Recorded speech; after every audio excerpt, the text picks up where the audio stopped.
అదే RTV app వార్తల్ని క్షణాల్లో చదివే అవకాశం ఉంటుంది. ఒక న్యూస్ పేపర్, ఒక టెలివిజన్ ఛానల్ మీ చేతుల్లో ఎప్పుడూ ఉంటాయి.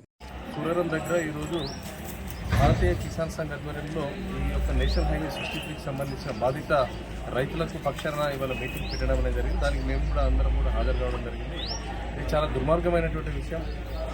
భూమిగా నక్క మీద తాటికాయ పడ్డట్టుగా గతంలోనే ముందుకు గురైనటువంటి రైతులు కాయ కష్టపడి మళ్ళీ పంట పొలాలు వాళ్ళ పంటలు పండించుకుంటూ రీహాబిటేషన్ సెంటర్లలో ఇప్పుడిప్పుడే అభివృద్ధి చెందుతున్నటువంటి ఆ రైతు కుటుంబాలన్నీ కూడా మళ్ళొకసారి దిక్కులేనటువంటి పరిస్థితి తీసుకురావడానికి ఇక్కడ ఉన్నటువంటి రాష్ట్ర ప్రభుత్వము దిక్కుమాలిన చర్యల మూలంగా 3 సార్లు అలైన్మెంట్ మార్చి వాళ్ళ నష్టాల ఊబిలోకి దొబ్బేస్తుంది. మళ్ళీ దిక్కులేని వాళ్ళ రైతులందరినీ కూడా దిక్కులేని వాళ్ళగా వాళ్ళని తయారు చేయడం అనేది చాలా బాధాకరమైన విషయం. మరి ఇక్కడ ఉన్నటువంటి కాంగ్రెస్ ప్రభుత్వము గతంలో పనిచేసినటువంటి టీఆర్ఎస్ ప్రభుత్వంలో ఉన్నటువంటి అధికారులు ఇక్కడ కేంద్ర ప్రభుత్వాన్ని కూడా తప్పుదారి పట్టించి ఈ యొక్క అలైన్మెంట్ 3 సార్లు మారడం వల్ల స్థానికంగా ఉన్నటువంటి రైతులందరూ కూడా అక్షపేట, మంచిర్యాల, హాజీపురం సంబంధించినటువంటి మండలాల రైతులందరూ కూడా నష్టపోయేటువంటి ప్రమాదం ఉన్నది.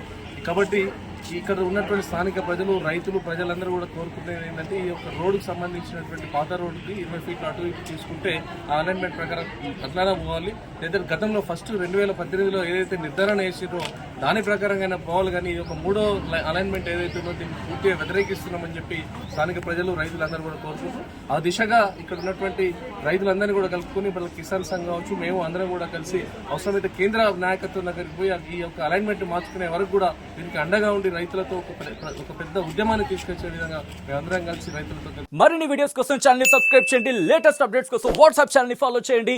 అండ్ లింక్ డిస్క్రిప్షన్ లో ఉంది.